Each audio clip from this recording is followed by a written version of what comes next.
Friends, நீங்கள் beginners இருந்தால் கண்டிப்பாக இந்த வீடியோ யூஸ்ஃபுல்லாக இருக்கும். பாருங்கள், ஃப்ரூட் கஸ்டர்ட் இந்த சம்மர் காலத்திலே சாப்பிட்றதுக்கு கூலாக ஃப்ரூட் கஸ்டர்ட் நல்லா இருக்கும்.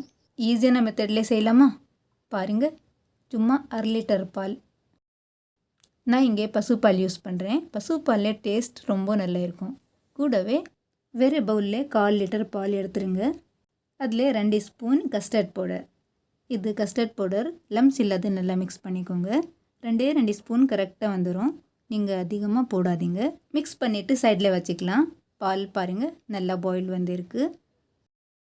இந்த டைம் நீங்கள் சர்க்கரை ஆட் பண்ணிக்கோங்க. 100 கிராம் 1/2 லிட்டர் பாலுக்கு 100 கிராம் சர்க்கரை. இனிப்பு கரெக்டாக இருக்கும்.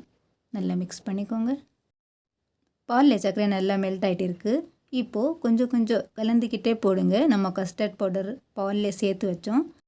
ஒரே ஒரு டைம் போடாதீங்க. இந்த மாதிரி கலந்துக்கிட்டே கொஞ்சம் போட்டு நல்லா மிக்ஸ் பண்ணிக்கோங்க. அடுப்பு மீடியம் இருக்கட்டும். கஸ்டர்ட் ரெடி பண்ணுறதுக்கு ஃபுல்லாக 3/4 லிட்டர் பால் சரியாக வந்துடும்.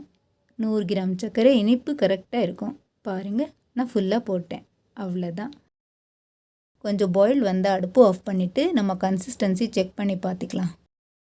அவ்வளோதாங்க, நம்ம கஸ்டர்ட் பால் ரெடியாக இருக்குது. நல்லா கூல் ஆகட்டும். ஸ்பூனில் திருப்பி இந்த மாதிரி விரல் வச்சு பாருங்கள். நம்ம கஸ்டர்ட் கன்சிஸ்டன்சி பர்ஃபெக்டாக இருக்குது. இப்போ வாங்க ஃப்ரூட் வாஷ் பண்ணிவிட்டு நல்லா கட் பண்ணி எடுத்துக்கலாம். இது பாருங்கள், மாதுளம்பழம். 2வது ஆப்பிள். 3வது கிரேப். நான் இந்த பிளாக் கலர் கிரேப் யூஸ் பண்ணுறேன். 4வது வாழைப்பழம், பனானா. அவ்வளோதாங்க. ஃப்ரூட் கட் பண்ணிவிட்டு நம்ம கஸ்டர்ட் பால் நல்லா கூல் ஆகிட்டு பிறகு போட்டு நல்லா மிக்ஸ் பண்ணிக்கோங்க. நீங்கள் பிடிச்சன்னா ட்ரை ஃப்ரூட் கூட சேர்த்துக்கலாம். அவ்வளோதாங்க. சும்மா 10 நிமிஷத்துக்கு ஃப்ரிட்ஜில் வச்சு சர்வ் பண்ணலாம். சாப்பிட்றதுக்கு கூலாக ஃப்ரூட் கஸ்டர்ட் நல்லா இருக்கும். இருக்கையில் ஈஸியான மெத்தட்லேயே ஃப்ரூட் கஸ்டர்ட் சம்மர் சீசன்லேயே கண்டிப்பாக உங்கள் வீட்டில் ட்ரை பண்ணி பார்க்கலாம். எல்லா முஸ்லீம் அண்ணன் தங்கச்சிக்கு இந்த மாதிரி ஃப்ரூட் கஸ்டர்ட் இஃப்தார்லே நீங்கள் கண்டிப்பாக யூஸ் பண்ணி பாருங்கள். சாப்பிட்றதுக்கு கூலாக நல்லா இருக்கும்.